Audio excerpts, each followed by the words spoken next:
This next video has to do with control of blood flow. And first we need to understand what tissue perfusion is. That's blood flow through body tissues. And there's different areas that have different importance. For example, your cells and tissues need oxygen and nutrients delivered to them, but they also need removal of wastes from them. This is at the tissue and cell level. At the lungs, we're concerned with gas exchange as far as tissue perfusion goes. So oxygen into the blood, carbon dioxide out of it. At the digestive tract, absorption of nutrients is important into the blood. At the kidneys, urine formation, so waste products need to be removed from the blood and into the kidney tubules. So in each of these areas of tissue perfusion, there is precisely the right amount to provide proper function to that tissue.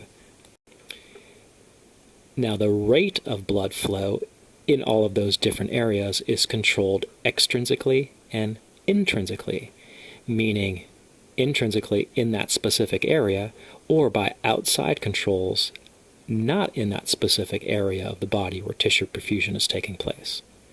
So extrinsic control has to do with something we already know about, and that's your sympathetic nervous system, and your hormones can control blood flow through the whole body, maintaining blood pressure, also acting on the smooth muscle in arterioles to vasoconstrict and vasodilate.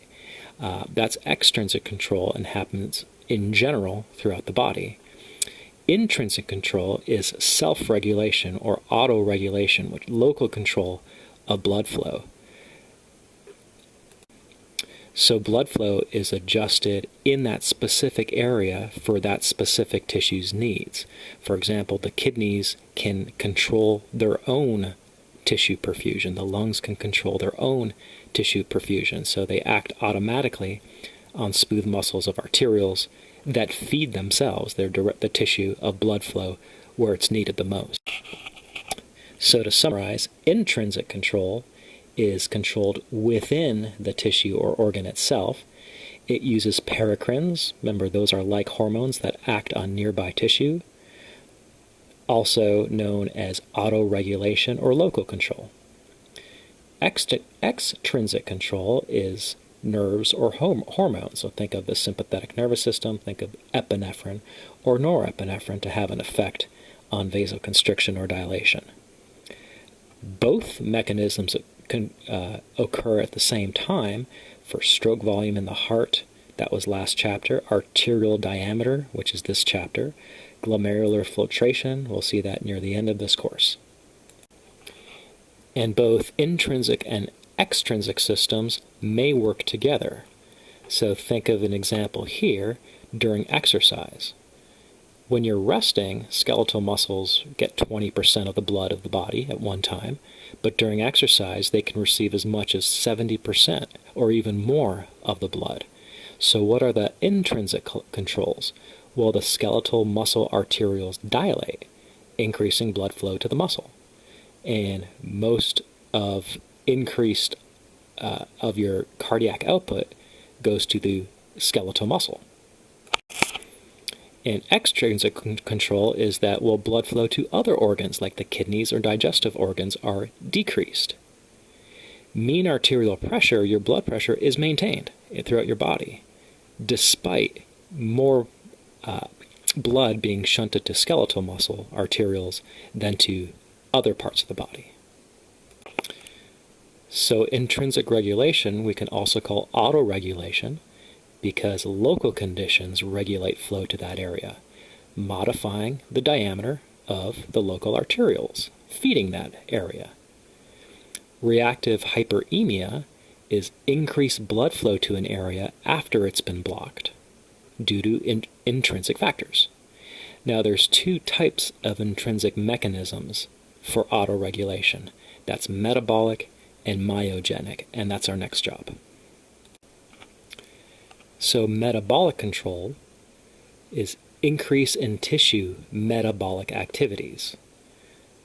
That results in declining levels of oxygen, so increasing levels of metabolic products like hydrogen ions, potassium, ions, adenosine prostaglandins, for example. Metabolic products such as paracrines, remember, they act on nearby tissue like hormones that cause direct relaxation of arterioles. Nitric oxide is one of them. That's a powerful vasodilator. So these are all chemicals that are released by tissue to act in the local area to meet the tissue perfusion demands of that area. Another metabolic chemical are endothelins. They're vasoconstrictors, as opposed to nitric oxide on this previous slide, that are vasodilators. Myogenic controls, myo means muscle, so there's local vascular smooth muscle response to respond to changes in mean arterial pressure, to keep perfusion fairly constant because we don't want any tissue damage. For example, if increased pressure stretches a vessel wall more than normal, the smooth muscle will respond by constricting to decrease blood flow.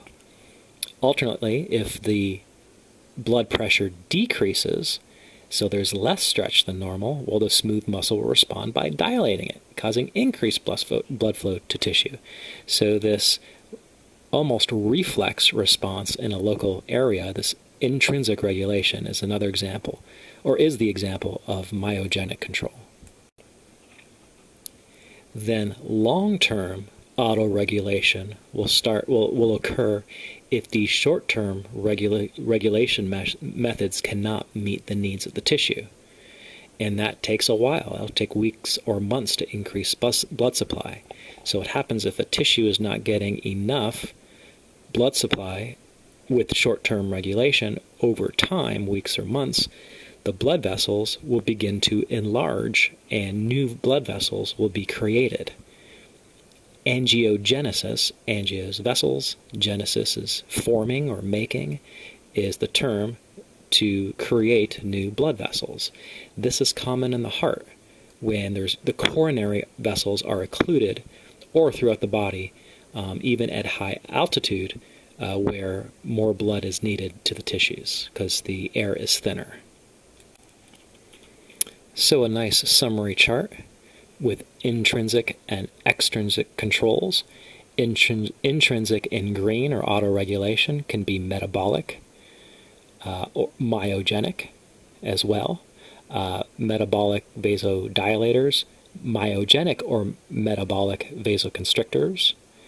Extrinsic controls, neural and hormonal vasodilators, and then there's neural and hormonal vasoconstrictors. So these are the what is occurring in each point here, and is a good summary chart of the last few slides and videos.